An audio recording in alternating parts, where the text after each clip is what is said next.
Hey everyone, we're going to be digging deeper into the African American population. And if you guys have read Morse and Mueller, you will realize that they talk a lot about the population dynamics. And we see where African Americans are around 45.7 million of the population as of 2014, which is roughly 14% of the overall US population as at that time. But we're seeing where the projections show that they will be around 74.5 million by 2060, and they'll be around 13% of the population.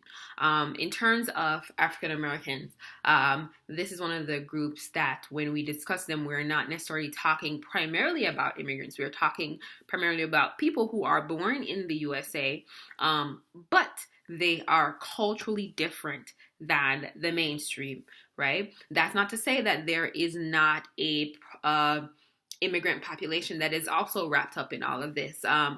Both Morris and Mueller do talk about, but Morris to a greater, Mueller to a greater extent talks about the immigrant Black population, and we see that over 70% of all foreign-born Blacks came into the U.S. over the past 2 or 3 decades.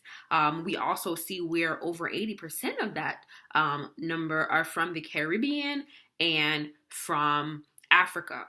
But the Caribbean leads, and in terms of the countries that contribute the most, over 80% of the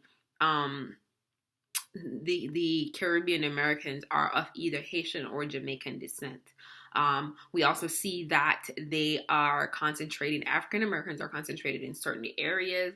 So we see where the southern states are very big, and that's followed by the Midwest and the Northeast. And we have a smaller population in the western areas of the U.S. We also see where major metropolitan areas like New York, D.C., Atlanta, that are showing the largest numbers. We also see in the text that there is the southern migration phenomenon of the more educated African Americans. And so we now see that the population in the South may be, especially in cities like Atlanta, may be a little bit more educated. Most of the migration from north to south of African Americans, actually people who actually have a first degree at the very least. So we're talking about a little bit more affluent population. In terms of the culture of African Americans, we see, and I think Mueller does a really good job of talking about culture and the retention of culture and what are some of the things that make African Americans different from the mainstream. And so the big things that we are talking about, the transatlantic slave trade, that history of segregation and discrimination, right? That, of course, transatlantic slave trade was the primary contributor of Blacks to not just North America, but South America, the Caribbean as well. That was a major contributor of Blacks to the United States in terms of the slave trade. And because of that, we have these larger populations of Blacks in these countries. And what we are seeing also is that there is a strong retention of the African culture and also of Black culture in African American communities. In terms of Black immigrants from Africa and from the Caribbean, there is very strong cultural retention in first and second generation at the very least. These people are more likely to identify themselves first by country of origin, and then by a particular ethnic group. And so we're seeing where that is very important. We also see that that whole history of slavery, like I said, legal segregation and discrimination, which is a common factor that not just Blacks in America had to deal with, but Blacks all over this side of the world in terms of the West, right? And this is a unifying factor. This is something that has had long and pervasive, lasting impact on the psyche of the African American or the Black consumer. I think Morris does a really good job of talking about the whole history and what how Blacks feel about their state or their position in American society, what the election of Barack Obama had, the impact that had on the Black community, and how they felt about their position in the Black community. And so, if you haven't read, I would encourage you to go ahead and do that. Some of the things that I want to pull out of our readings is that even though the Black population has similar experiences, we have to understand that this group is heterogeneous. They're not all the same, right? They want to be included on a real level. And so we're not just talking about stereotypical portrayals in media. They expect that advertisers and marketing communication should go deeper. They want to see more and differently in terms of marketing communication, which just means that they want to see multifaceted portrayals of themselves in media. So they don't want to just see portrayals of these stereotypical images that Morse talks about, the mammy figure, people in service industries, waiters, maids, the help. Pretty much they want to show the multifaceted aspects of Black America. And I think it is Mueller who does kind of go into some suggestions as to how we can portray African Americans in a non-stereotypical fashion. One thing that we also note is that they have a higher need to sustain ethnic traditions and their symbols. They're very proud of their ethnic heritage, more proud of their ethnic heritage than, for example, non-Hispanic whites. One of the things that is noted, however, is that they also have a higher sensitivity towards stereotypes. So they are more likely to be able to identify portrayals of themselves or as in stereotypical fashion. So they will be more likely to call out a company to say, this is, you're portraying us in a stereotypical manner. They are very sensitive to that. They have a very strong desire for respect, and they expect that is a respect for not just their history, but also their culture, the multifaceted nature of that culture. They expect that to be reflected at all levels of marketing communication, from product all the way to promotion, right?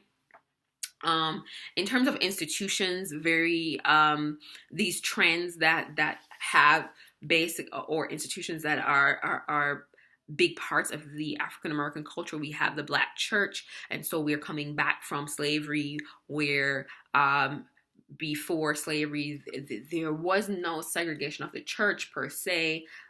There weren't necessarily Black churches and white churches. There was segregation within the churches where the slaves were on the balconies. But then post-slavery, then there was segregation. The church became an institution of political power. It became a central place for not just expression of pain and struggle, but also for organizing, right? And we saw where a lot of leaders in the Black community came out of the Black church. So when we think about Dr. Martin Luther King, it's Reverend Dr. Martin Luther King. He was a pastor. His dad before him was also a pastor.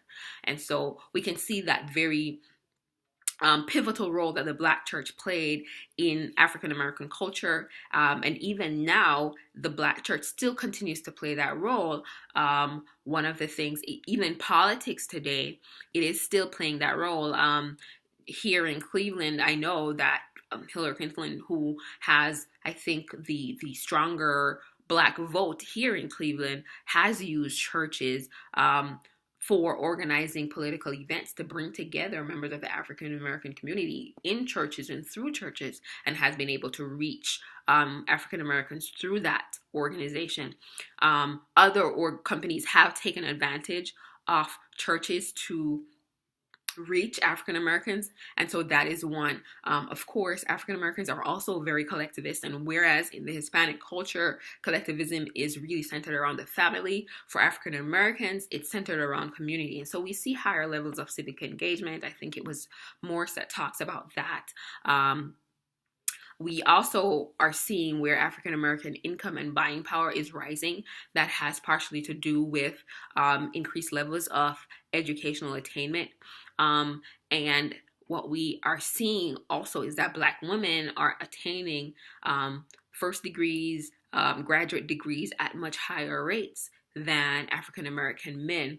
We're also seeing where business ownership in the African American community has done a lot to increase the income and buying power of African Americans. And we're seeing where, again, African American women are leading in ownership of businesses. And a lot of these businesses are part-time. They don't necessarily hire a lot of people, and these are used to supplement primary incomes.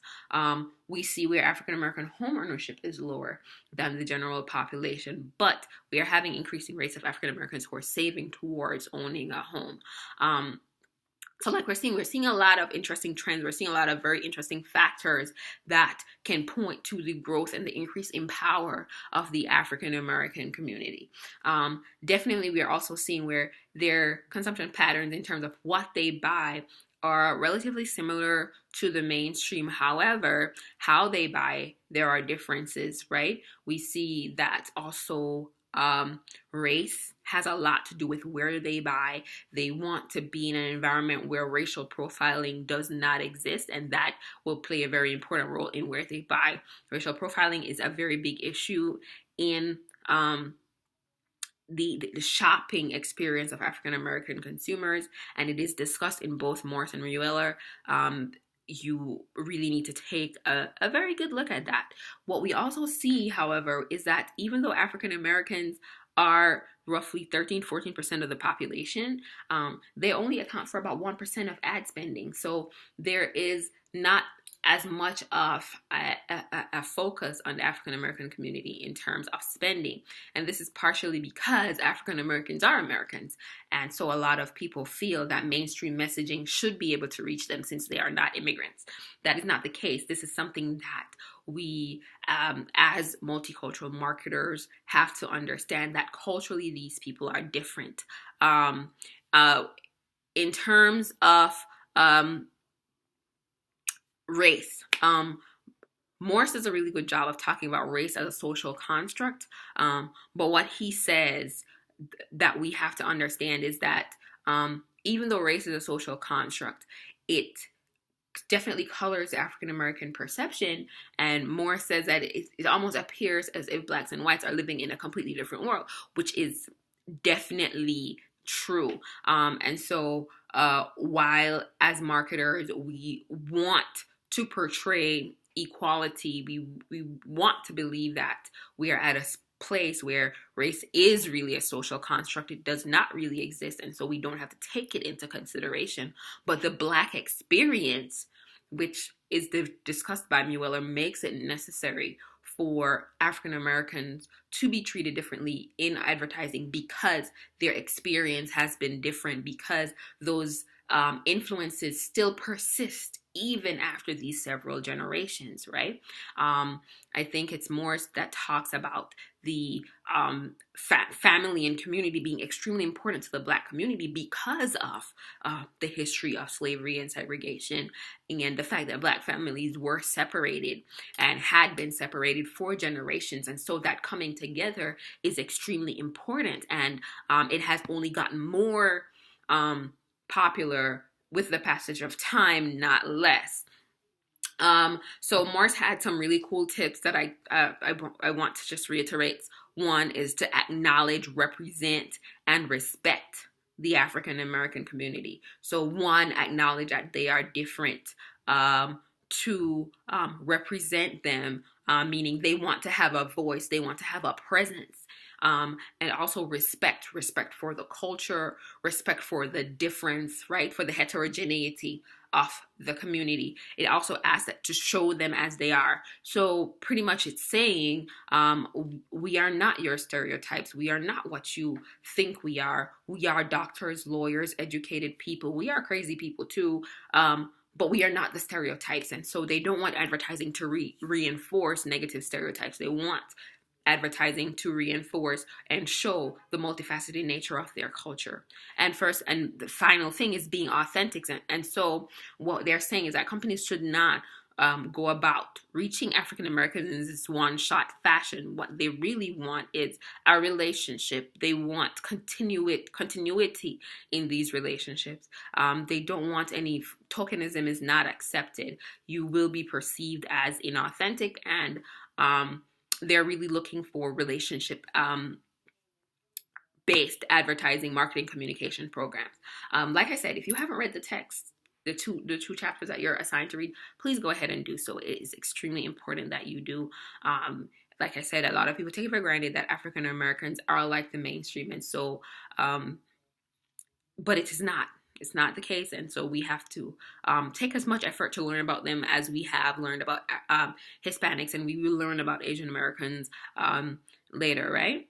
Okay, so like I said, please feel free to send me an email if you have any questions to talk about final projects. It's very important that you continue working on them from this point forward. It's extremely important. It's a huge part of your grade, right? And keep up with readings, assignments, and discussion board posts. That's going to be very important if you want to come out on the winning end of this course. All right, I'll talk to you guys next week. Take care.